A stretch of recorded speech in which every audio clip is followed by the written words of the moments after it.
미국의 가장 이윤을 많이 남기는 기업으로 해가 질 줄 몰랐던 월마트, 샘그룹이 드디어 구조조정에 나섰습니다. 국내에 있는 매장을 154개 매장을 비롯해서 해외에 있는 매장까지 합하여 269개의 매장을 폐쇄하기로 결정했습니다. 그리고 종업원 1만 6천 명을 감원하기로 결정을 했습니다. 월마트이 이 정도의 구조조정을 하게 될 줄이야 누가 알았겠습니까? 그러나 온라인 시장이, 인터넷으로 물건을 사고 파는 시장이 점점 성장세를 이루게 되니까 월마트이 드디어 구조조정을 하게 되고 자신들도 온라인 쇼핑 시장으로 주력하기로 그렇게 결정을 했다는 것입니다. 여러분, 세상은 이렇게 변하고 있습니다. 안 변할 것 같아도 변하고 있어요. 예전에 K마켓이 얼마나 잘 나갔습니까? K마켓이 영원할 것 같았는데 월마트이 등장하면서 K마켓은 점점 위축되고 폐쇄되기 시작했고, 이제는 그 월마트까지도 구조조정에 나서야 되는 그런 이제 인터넷 세상이 되고 말았습니다. 이렇게 기업의 구조도 변화되듯이 우리 인간의 삶도 변화가 되고 있는 것입니다. 대부분의 사람들은 두 단계의 삶을 살죠. 첫 단계는 낙관주의적인 삶입니다. 낙관주의적인 삶, 우리 인생의 쓰라린 현실을 경험하기 전에 인생은 참으로 아름답고 참으로 살만한 것이라는 꿈과 희망을 가지고 출발하는 인생이 있습니다. 낙관주의 인생이죠. 항상 어머니가 그런 얘기 하잖아요. 너 이제 인생 살아봐라. 부모 밑에 있을 때가 제일 행복했다. 그 얘기가 지금 귀에 쟁쟁합니다. 그때 저는 혼나봐라 그런 뜻으로 생각했는데 그게 아닌 것 같아요.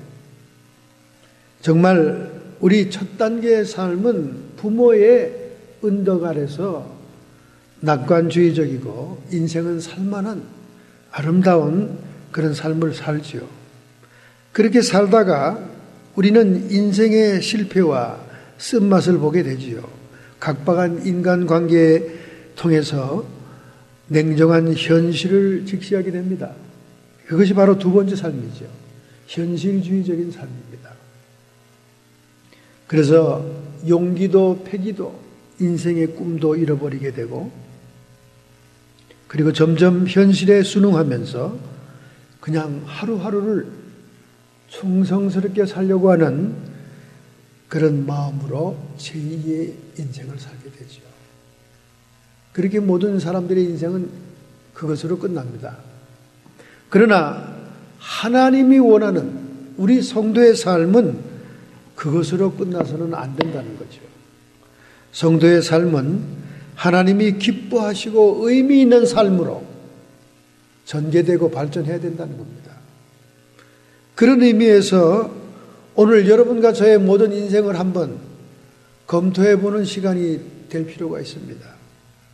그것도 아브라함과 이삭과 야곱이라고 하는 하나님의 명칭에 들어가는 세 번째 사람인 야곱의 생애를 통해서 우리는 제 삶의 제3의 삶, 승리의 삶, 하나님이 원하시는 삶이 어떤 삶인가 하는 것을 한번 창세기 오늘 본문을 통해서 추적을 해봐야 될 줄로 믿습니다. 이러한 삶은 결국 하나님이 원하시고 인정하고 기뻐하는 삶이라는 것은 결국 우리의 옛사람이 죽고 겉사람이 깨어지는 삶을 말하는 것인데, 특별히 우리 야곱을 통해서 그 과정을 지켜볼 수가 있습니다. 오늘 본문 24절에 보니까 홀로 남았더니 하는 그런 구절이 있습니다. 여러분, 야곱의 생애를 우리가 간략하게 요약한다면 부모 언덕 밑에 살던 제1의 인생이 있었습니다. 평탄했지요. 어머니의 사랑을 받으면서 어머니의 부엌일도 도와주면서 아버지의 사랑을 받으면서 이삭의 장막에서 거하던 삶이 있습니다. 그러다가 그는 그만 장자권 축복 안수를 통해 장조권을 빼앗은 그 사건으로 인해서 형 에서의 분노를 사게 되자 어머니의 도움으로 어머니의 오빠가 사는 동네 하란으로 피신을 떠나게 되죠. 그래서 그는 루스 광야라고 하는 쓸쓸한 거친 광야에 홀로 하룻밤을 지나게 되었고, 거기 하나님의 하늘이 열리면서 하나님의 약속을 받게 되지 않습니까? 내가 너를 복받게 해서 다시 이곳으로 돌아오게 하겠다 하는 하나님의 꿈속의 그 약속을 받고는 그가 너무나 놀래가지고 두렵도다 이곳이요 이곳이 하나님의 하늘의 문이요 하나님의 전이로다 그러면서 거기에 돌단을 쌓고 예배를 드리지요. 그게 베델입니다. 약속 받습니다. 하나님의 약속을 받고 그는 그 후에 자기의 삼촌 집에 가죠. 라반의 집에 도착해서 거기에 마음에 드는 누이였던 그 라헬을 위해서 그가 종살이를 하게 되기 시작합니다. 그래서 거기서 21년을 지나게 되지 않습니까? 그래서 그가 많은 재물을 축적하게 되죠. 그리고 두 아내와 또 그 아내들의 종들까지 취해서 4명의 아내를 거느리고 많은 재산을 가지고 고향으로 돌아가는 길이 오늘 본문의 말씀이에요. 고향으로 돌아가는 겁니다. 라반과의 갈등과 어려운 문제도 미스바에서 해결합니다. 하나님의 개입하심으로 라반에게 하나님께서 그냥 보내줘라 이렇게 얘기함으로 더 이상 버벅하지 않고 미스바에서 그들이 헤어지고 많은 재물을 가지고 이제 고향으로 돌아오는 길목에, 고향을 넘어서는 그 길목에 야복이라는 강이 있었습니다. 그 강을 건너는데 벌써 소문이 들려왔어요. 400명의 사병을 끌고 형 에서가 동생을 죽이기 위해서 오고 있다. 옛날에 그 원한을 그대로 가지고 갚기 위해서 오고 있다는 소식을 듣죠. 그래서 그는 그의 모든 자녀들을, 재물들을 앞으로 한때, 두때, 세때로 보내면서 그는 홀로 야복강 이쪽에 남아 있었습니다. 그의 마음속에는 굉장한 착잡한 생각이 있었겠죠.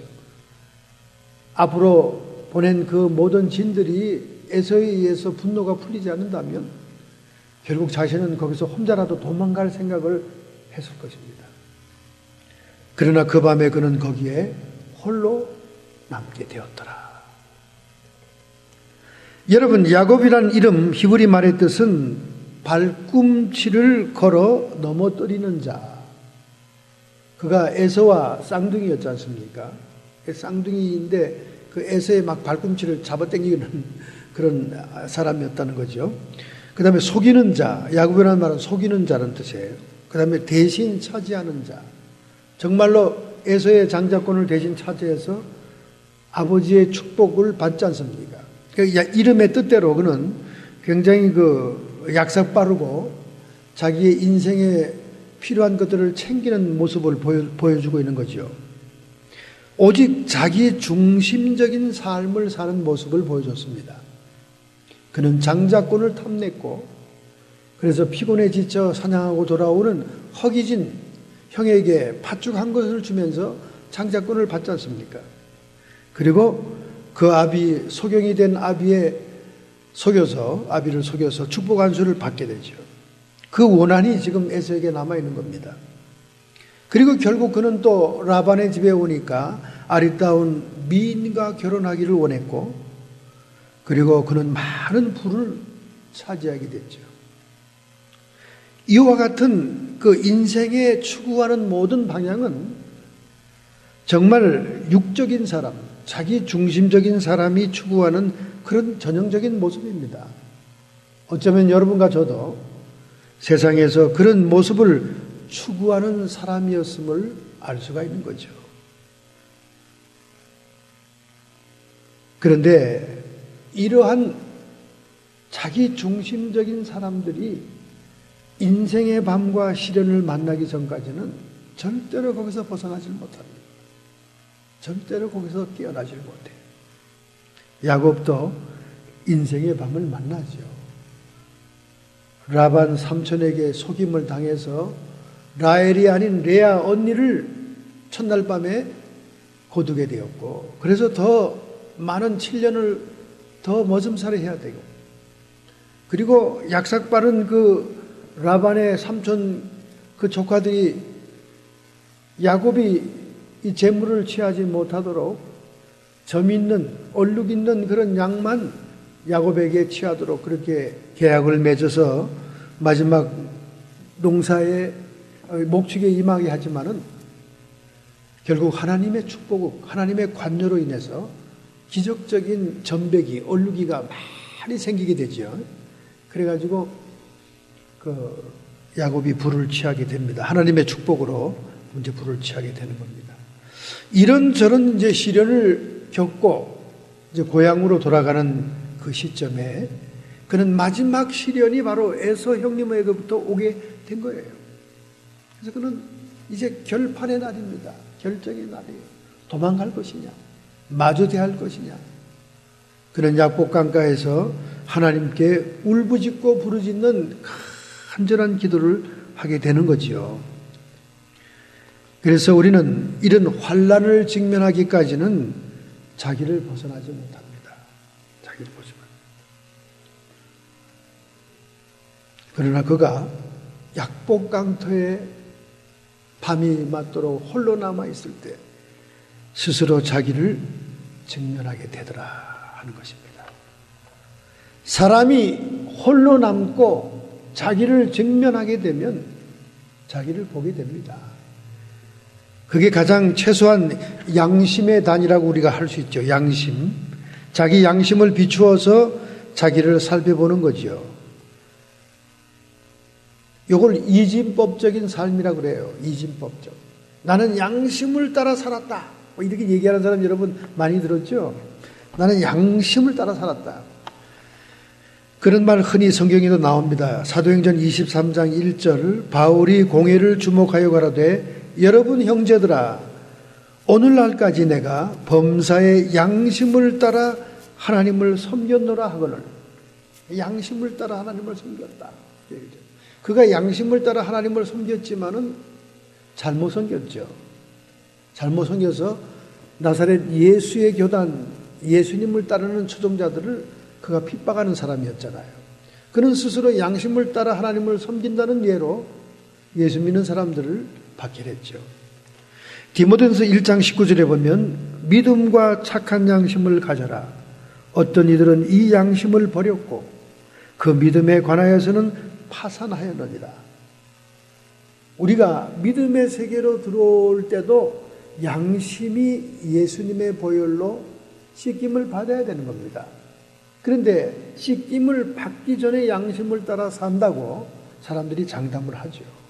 이게 이분법적인 삶이라고 그래요. 자기를 직면하는 이분법적인 삶. 양심을 따라 살긴 하지만은 더 이상 진전이 없는 거죠. 그러나 여기 이분법적인 삶에서 삼분법적으로 한 단계 또 뛰어오른다는 것은 양심의 비침을 받아 죄책감을 갖게 될 때 그 죄책감을 회개함으로 오는 변화, 그런 변화를 느끼는 삶을 산분법적인 삶이라고 합니다. 바로 야곱은 야복강에서 홀로 남아 그날 밤에 정말 절박하게 하나님께 부르짖다가 이 회개와 변화의 단계로 점프하게 되는 겁니다. 놀라운 역사가 일어나게 되죠. 이렇게 되면 사람들은 하나님을 직면하게 됩니다. 하나님을 만날 수 있게 돼요. 무슨 얘기냐면 하나님이 성막을 만드셨고 지성소를 만든 다음에 그 지성소에서 영광의 하나님을 만날 수 있는 대제사장은 자기 온몸에 피를 뿌려서 자기 죄를 사할 뿐만 아니라 백성의 죄도 사하기 위해서 시온소에 피를 뿌립니다. 피를 뿌려요. 그러면 임시적으로 대신 죽은 짐승의 그 핏값을 보고 하나님이 임시적으로 지성소에 임하죠. 하나님을 직면하게 되는 것입니다. 주님께서 나타나는 그 시은소라는 것은 두 날개를 뻗친 구룹 천사가 있는 그 가운데를 얘기하는 거예요. 그 구룹 천사를 한 천사는 지식의 천사라고 그랬고 한 천사는 열정의 천사라고 그랬습니다. Knowledge and passion. 우리가 하나님을 만나는 그 장소에는 하나님을 아는 지식과 하나님의 그 향한 열정, 감성과 지성이 함께하는, 그리고 짐승의 피로 속죄함을 받는 장소에만 주님을 만날 수 있는 거지요. 그 시은소 뚜껑 바로 밑에는 십계명의 돌비가 들어있고, 광야에 이스라엘 백성들이 영광 중에 기적 중에 맛보았던 만나가 있고, 그리고 아론의 쌍난 지팡이가 있습니다. 이 세 가지의 의미는 성부, 성자, 성령님을 의미하는 거예요. 우리에게 율법을 주시고 말씀으로 우리를 통치하시는 하나님, 그 돌비는 성부 하나님 자신을 얘기하는 것이고, 만나는 내가 하늘로부터 내려온 생명의 떡이로라, 예수님을 예표하는 성자 하나님을 상징하는 것이고, 아론의 쌍난 지팡이, 지팡이는 지팡이고 다 죽은 지팡이긴 지팡이인데 아론의 지팡이만은 싹이 났다 그 말이죠. 부활의 영이신 성령, 성령의 영적인 권위를 얘기하는 것입니다. 이렇게 성삼위 하나님께서 우리에게 현현하고 나타나시기 위해서는 반드시 회개라고 하는 삼분법적인 그런 삶으로 우리가 넘어가야 됩니다. 양심만 얘기해서는 안 돼요. 양심만. 난 양심을 따라 살았어. 난 양심은 올바라. 나는 양심대로 살았어.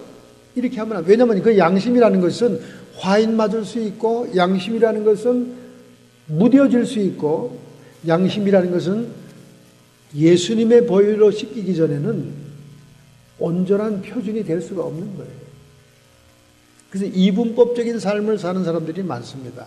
나는 양심을 따라 살아왔다. 심지어 프란치스코 교황이 세상에서 양심껏 사는 사람도 무신론자라 할지라도 천국에 갈 수 있다, 이런 얘기를 했어요. 이런 얘기를 안 했으면 참으로 존경을 받을 텐데, 이런 얘기를 하는 바람에 그는 더 이상 우리 기독교와는 빠이빠이입니다. 빠이빠이. 더 이상 교류할 수 없는 사람이 되고 말았습니다. 왜냐하면 그 양심이라는 것은 예수님의 피의 구속이 없이는 정결해지지 않기 때문에 그래요. 이분법적인 삶으로는 구원이 없습니다. 그러나 회개하고 거기에 보혈이 뿌려진 바 될 때 그 양심은 변화된 양심이요, 성령이 지도를 받는 양심이요, 하나님의 은혜를 받을 수 있는 양심이 되는 거죠. 바로 야곱이 야복강에서 그 삼분법적인 삼진법적인 삶으로 점프를 했기 때문에 주님을, 하나님을 직면하게 되는 거죠. 만나게 되는 것입니다. 그래서 그는 진정한 은혜와 축복을 받게 되는 것입니다. 그는 줄기차게 하나님께 축복을 구한 사람이에요. 얼마나 하나님의 축복이 귀하게 생각되는지, 그 에서는 팥죽 한 그릇에 팔았는지라도 그는 그거를 란짝 받아가지고 이삭 아버지의 축복 안수를 받을 정도로 축복에 대한 아주 집착이 강한 사람이었어요. 그래서 그때도 야복강에서 천사와 씨름을 하면서도 축복하지 않고는 절대 보내드리지 못한다고 천사를 완전히 붙잡고 있었던 거예요. 그러니까 더 이상 이 천사가 야곱의 힘을 이길 수가 없으니까 넓적다리를 탁 가격을 한 거예요. 그래서 이 환도뼈가 위골이 된 겁니다. 쫄룩버리가 된 거죠. 힘이 푹 빠지면서 더 이상 힘을 쓸 수 없으니까 그때 이 천사는 그에게 축복을 하면서 이름을 이제는 야곱이라 하지 말고 이스라엘이라고 해라.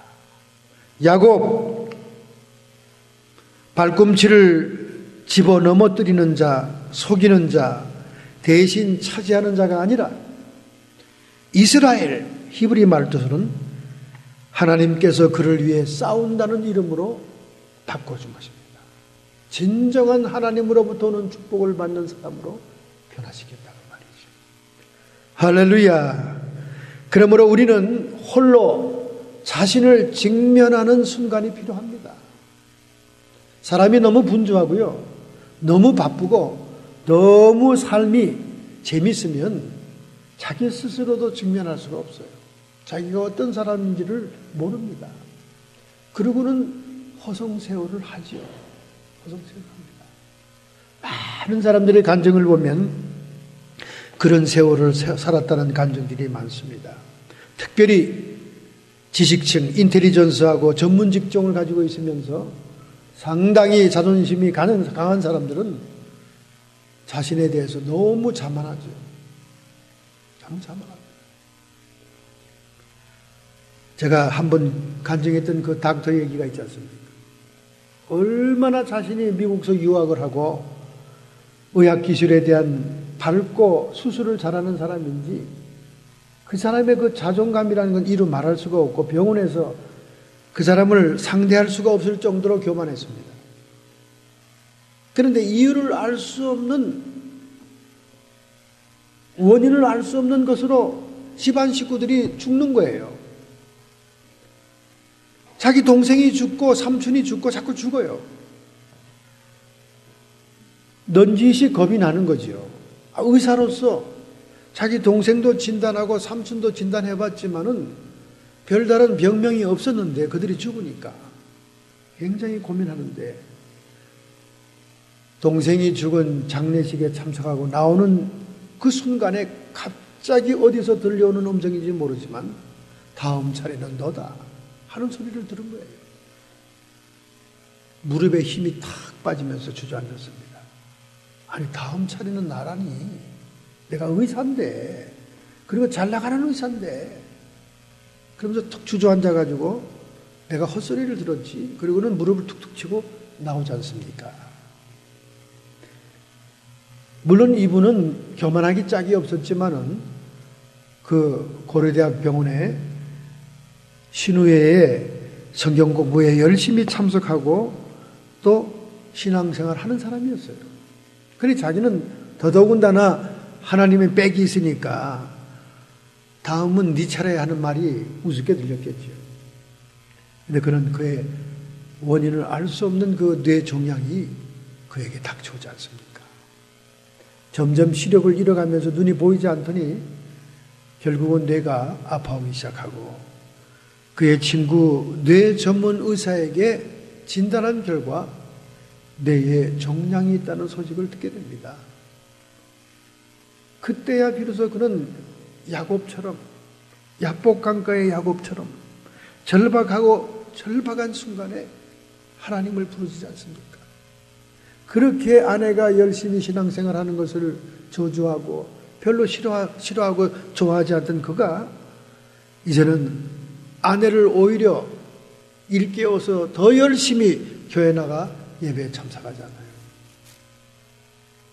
결국 그가 예배 중에 하나님을 만나고 통회하고 자복하고 그리고 병원에서 수많은 사람들을 무시하고 깔보고 그들을 멸시하고 괴롭게 했던 모든 죄악들을 회개하고 그 인생에 넉넉하고 부유했던 그 모든 젊은 시절 남들은 축복을 받았던 그 모든 것들을 하나님께 회개하고 감사치 못한 것을 회개하고 하나님께 돌이킬 때 하나님은 성령의 불로 그의 머리로부터 발끝까지 사르면서 그 불치의 병이 떠나가고 하나님의 기적을 지어가고 그 후에 그는 겸비한 자로서 병원에서 정말로 신우회를 잘 이끄는 그런 겸손한 의사가 되지 않습니까?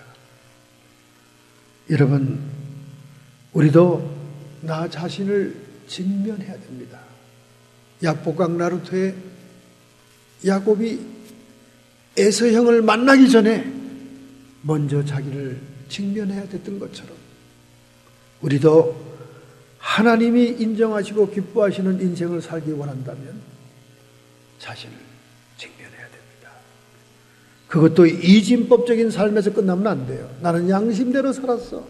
나는 양심에 꺼리지 않은 인생이었어. 이러지 마시고 주님 앞에서 죄책감과 회개를 통해 변화에까지 나가는 삼진법적인 그런 삶으로 넘어갈 때 우리는 비로소 하나님의 무궁한 은혜를 깨닫고 체험하고 성삼위 하나님 십계명의 돌비와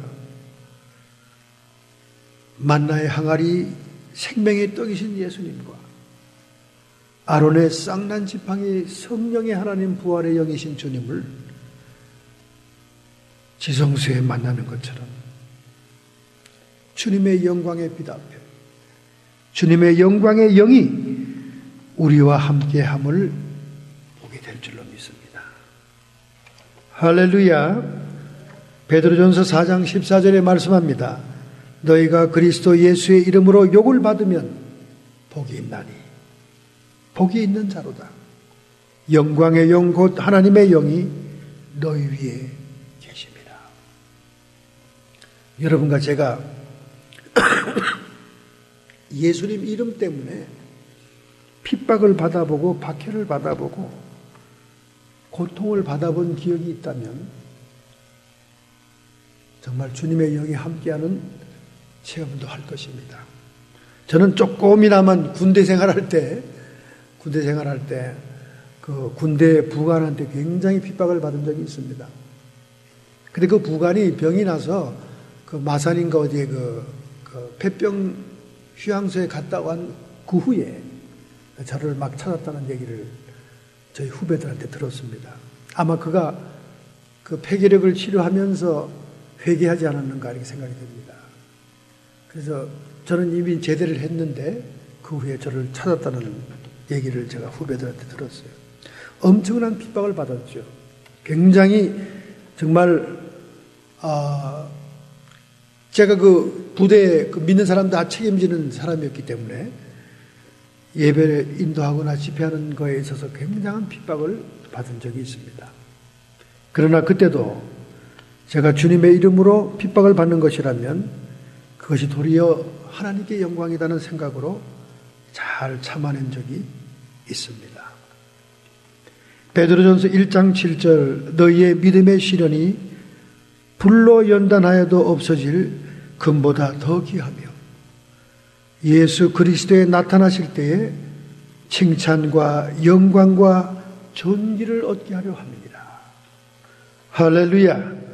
때때로 내 자신의 문제를 통해 온 고난이든 예수 그리스도의 이름을 통한 고난이든 그 고난을 잘 참는다는 것은 장차 주님이 오실 그날에 칭찬받을 일이다. 그렇게 얘기하고 있는 것입니다. 자, 두 번째 25절에 보니까 환도뼈가 그 사람과 씨름할 때에 위골이 되었더라. 야곱이 하나님의 천사와 씨름하다가 힘겨루기를 하다가 야곱은 축복을 줘야 놓겠습니다. 이렇게 막 소리를 치고 이 천사는 야곱의 육을 누르기 위해서 역사를 했던 겁니다. 그런데 그 결과적으로 볼 때는 이 천사가 구약에 나타난 주님이시다 하는 것을 우리가 알 수가 있죠. 왜냐하면 하나님을 대면에서 보았다 하는 그 브니엘이라는 명칭을 야곱이 사용하는 걸 볼 때 그 하나님이었다는 것을 알 수가 있는 거죠. 결국 야곱은 육적인 힘으로 복받기를 원하니까 육의 힘으로는 육을 가지고 있는 그릇에는 더 이상 복을 부을 수 없어서 천사는 그를 넙죽다리를 치는 거예요. 위고를 시키는 거죠. 그래서 그가 쫄룩바리가 됐을 때 완전히 항복하게 되는 것입니다. 여기 이름이 바뀐 이스라엘 이름의 뜻은 하나님께서 그를 위해 싸운다. 그런 의미입니다. 굉장히 중요한 의미가 있는 거예요. 그 대신 옛날 이름이었던 야곱의 어원은 아카브. 아카브란 말은 뭐냐? 하나님을 뒤편에 둔다. 그런 뜻입니다. 자기가 선두에 서서 자기가 앞장서서 자기 인생을 자기가 주장하는 거예요. 야곱이라는 사람은. 그런데 이스라엘이라는 사람은 하나님이 먼저 나가 싸워준다는 거예요. 하나님이 앞서 역사한다는 겁니다. 얼마나 지금 시츄에이션에 필요한 해결책입니까? 저 에서는 400명의 사병을 끌고 야곱을 죽이겠다고 오고 있는데 그 앞에 아무리 많은 재물을 보내도 소용이 없는데 하나님이 먼저 가서 싸워주겠다는 거예요. 할렐루야. 왜 주님께서는 야곱의 환도뼈를 때렸습니까? 야곱은 항상 1차, 2차, 3차 대책을 세워놓는 사람이었어요. 정말 여러분과 저는 인생을 살면서 너무나 꾀가 많습니다. 너무나 야가요. 여차하면 36개 주량랑이다. 도망갈 생각을 하는 거예요. 그 튼튼한 두 발로 도망갈 생각을 하고 있는 거예요, 야곱이. 그러니까 환도뼈를 때리는 거예요. 도망갈 수 없게. 이제는 죽으나 사나 하나님만 믿고 나갈 수밖에 없게. 여러분과 제가 항상 사후 대책을 세워놓고 믿습니다 하면 그건 믿음이 아니에요. 믿음이라는 것은 건너지 못할 강을 건너야 믿음인 거지. 하나님이 안 도와주시고 축복하나요? 그럼 나는 뒤로 돌아서 도망쳐야지. 36개 주랭랑 쳐야지. 그 환도뼈, 그 튼튼한 다리를 믿고 있는 그 다리를 위골시키는 거다 그 말이에요. 도망갈 수 없게. 이것이 우리의 겉사람의 죽음, 우리 자아의 죽음, 우리 옛사람의 죽음을 상징하는 겁니다, 여러분. 우리는 정말로 하나님의 축복과 도움을 받으려면 나의 겉사람을 깨트려야 되는 것입니다. 옛사람을 장사해야 되는 거예요. 인간적인 대책을 따로 세워놓으면 안 되는 거예요. 그건 믿음의 모습이 아닙니다. 이게 아니면 저렇게 하겠다. 이렇게 하면 하나님이 도와줄 수가 없는 거죠. 이스라엘 하나님이 그를 위해 먼저 나가 싸운다. 주님께서 해결해 주신다는 그 믿음을 가지고 그 축복을 가지고 나갈 때 정말 에서는 눈 녹듯이 그 측은한 동생을 껴안고 눈물을 흘리지 않습니까? 인간적으로 봐도 쩔뚝거리고 오는 그 동생의 모습이 얼마나 측은해 보였겠어요. 하나님이 만들어 놓은 씬인지 모르겠지만은 하나님이 에서의 마음을 다 녹여놓은 거예요. 정말 야곱의 일생이 가장 큰 사건을 주님이 먼저 가서서 싸워주심으로 해결을 했다는 사실입니다. 이렇게 야곱은 하나님과 직면함으로 그의 인생의 문제를 해결할 뿐만 아니라 그는 완전히 육의 사람에서 영의 사람으로 노력의 사람으로서 살다가 축복의 사람으로 완전히 변화된 겁니다. 하나님이 그를 위해 싸워주신다.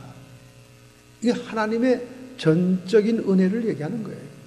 우리의 구원이 그렇습니다. 우리의 구원이 하나님이 이루어 주신 거죠. 하나님이 전적으로 이루어 주신 구원 속에 우리는 그 구원의 은혜로 이제 믿음으로 남은 생애를 살아가고 있는 거죠. 우리는 야곱이 하나님을 직면하여 하나님을 만나서 제3의 승리의 인생을 산 것처럼 우리의 인생도 하나님이 기뻐하시고 의미 있게 생각하는 삶으로 제3의 삶으로 변화되어야 될 줄로 믿습니다. 할렐루야. 오늘 여러분과 저를 지탱하는 환도뼈가 뭡니까? 여러분이 마지막까지 믿고 있는 그게 뭡니까?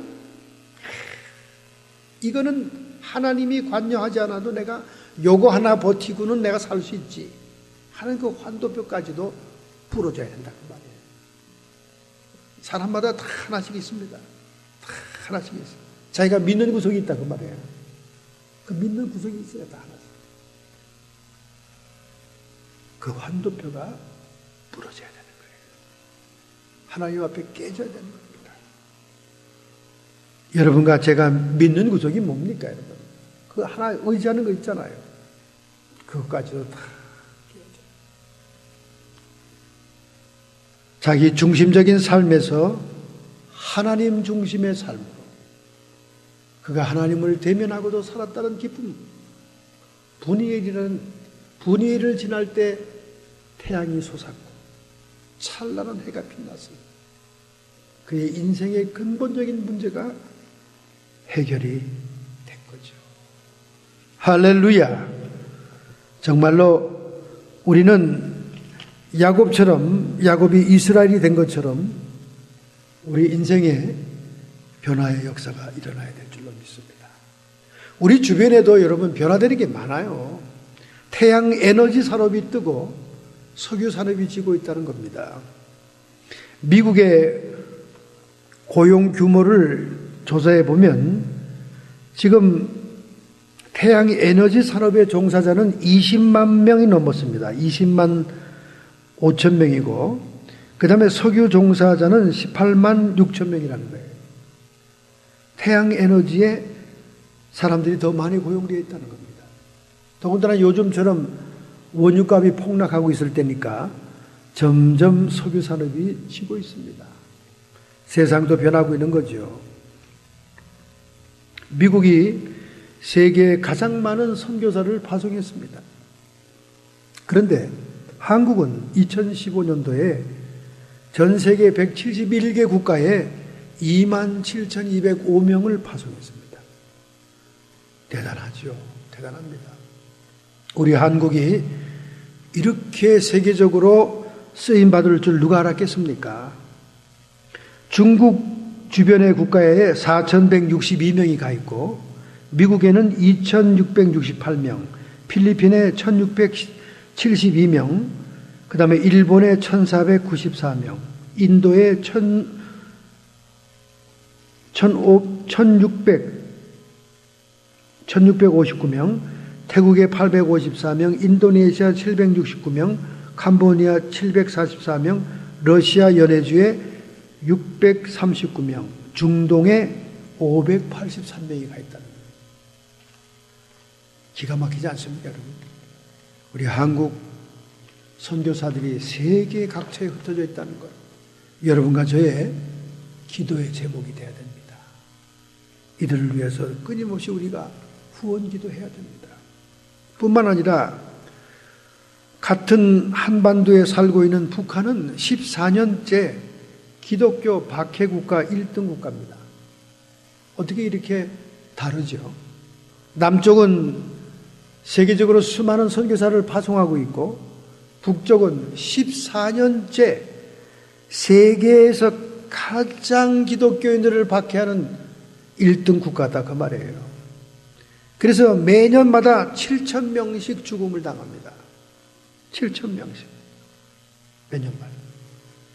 1등이 북한이에요. 2등이 이라크고 3등이 에리트리아, 4등이 아프가니스탄, 5등이 시리아, 6등이 파키스탄, 7등이 소말리아, 8등이 수단, 9등이 이란, 10등이 리비아. 도대체 이슬람 국가보다 더 핍박하는 것이 북한이라는 거예요. 참으로 우리는 이런 신앙적인 정황을 볼 때 정말 우리는 야곱처럼 절박한 기도를 드려야 될 줄로 믿습니다. 그러나 미국은 지난 금요일 날 뉴욕 증시가 폭락했습니다. 올 들어 1,400포인트 이상 떨어지는 최악의 출발을 했다는 거예요.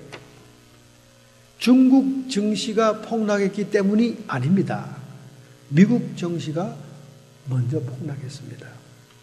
이런 조짐은 1920년대와 1930년대의 대공황 시절과도 흡사한 현상이다. 결코 미국이 좋은 조짐은 아닙니다, 여러분. 좋은 조짐은 아니에요. 연초부터 미국의 경제적인 먹구름이 닥치고 있는 거예요. 우리는 나 하나만 잘 살면 되는 게 아닙니다, 여러분.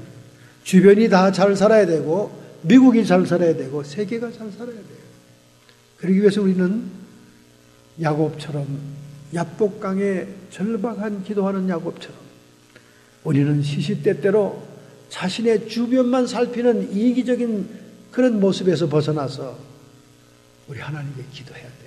하나님을 믿는 자들이라면, 하나님께 기도가 올려진다고 생각하는 사람이라면 우리는 주변에 여러 가지 많은 상황을 놓고 기도해야 됩니다.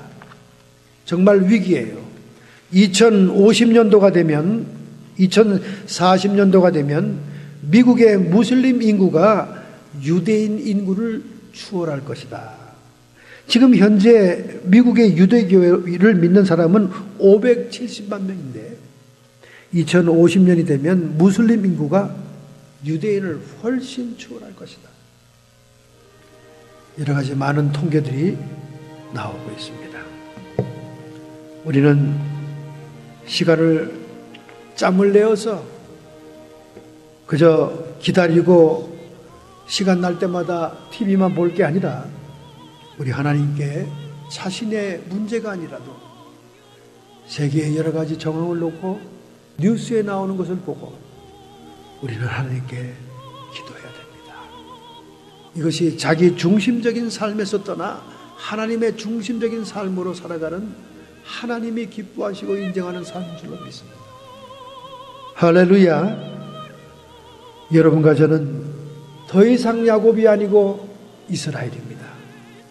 이스라엘이라는 것은 하나님이 그를 위해 싸우신다고 말이에요. 그래서 우리가 기도가 더 필요한 거예요. 기도만 올려놓으면, 기도의 제목에 우리가 리스트만 올려놓으면 하나님이 해주신다니까. 하나님이 해주신다니까. 우리가 어떻게 기도를 게을리할 수 있겠어요? 기도에다 올려놔야 돼요. 이스라엘, 하나님이 그를 위해 싸운다. 하나님이 우리의 성도를 위해 싸워주시고 여러분과 저를 위해서 일해주시기 때문에, 일하시는 분은 그분이니까 우리가 무시로 항상 기도의 삶을 살아가야 될 줄로 믿습니다. 할렐루야. 이것이 제3의 승리의 삶을 사는 것입니다. 야곱이 그러했듯이 오늘 우리도 야곱처럼 변화된 삶을 살기로 작정하고 결단하는 시간 되시길 바랍니다. 결심하고 결단하는 마음으로 여러분의 가슴에 손을 얹기 바랍니다. 여러분의 아픈 부위에 손을 얹기 바랍니다. 여러분의 답답한 마음에 손을 얹기 바랍니다. 하나님 아버지, 우리는 낙관주의적인 삶을 부모와 함께 인생의 전반부에 살다가 인생의 쓰디쓴 맛을 보며 비관하고 현실주의적인 삶으로 바뀌었습니다. 그저 하루하루를 충실하게 살아가기만 하면 된다고 생각했습니다. 그러나 우리 성도들은 하나님이 기뻐하시는, 하나님의 의미를 부여하는 삶을 살아야 되겠사오니 야곱이 그러했듯이 저희도 이스라엘이 되어서 하나님이 우리를 위해 싸워주심으로 날마다 세계에 돌아가는 정세들과 주변의 상황을 놓고 하나님께 기도의 제목을 올리는 저희들의 삶이 되기를 간절히 소원합니다. 이렇게 결심하고 결단하는 성도들을 축복하여 주시옵시고 기도의 영을 부어주시옵시고 기도의 응답을 내려주실 줄로 믿습니다. 성도의 육체와 정신의 역사는 모든 질병들아 예수님께서 이미 치료하셨으니 모든 육체에서 떠나갈지어다. 우리의 마음속에 의와 평강과 희락이 넘쳐나게 해 주시옵시고 악한 마귀 사탄 귀신의 세력들은 끊임없이 우리의 주변 환경을 움직이면서 우리를 불안케 하고 혼란케 할지라도 이 시간 예수님의 이름 권세로 쫓김받고 떠나갈지어다. 하나님의 영광을 드러내는 우리의 삶이 되게 하여 주옵소서. 예수님의 이름으로 감사하며 축복하며 기도합니다.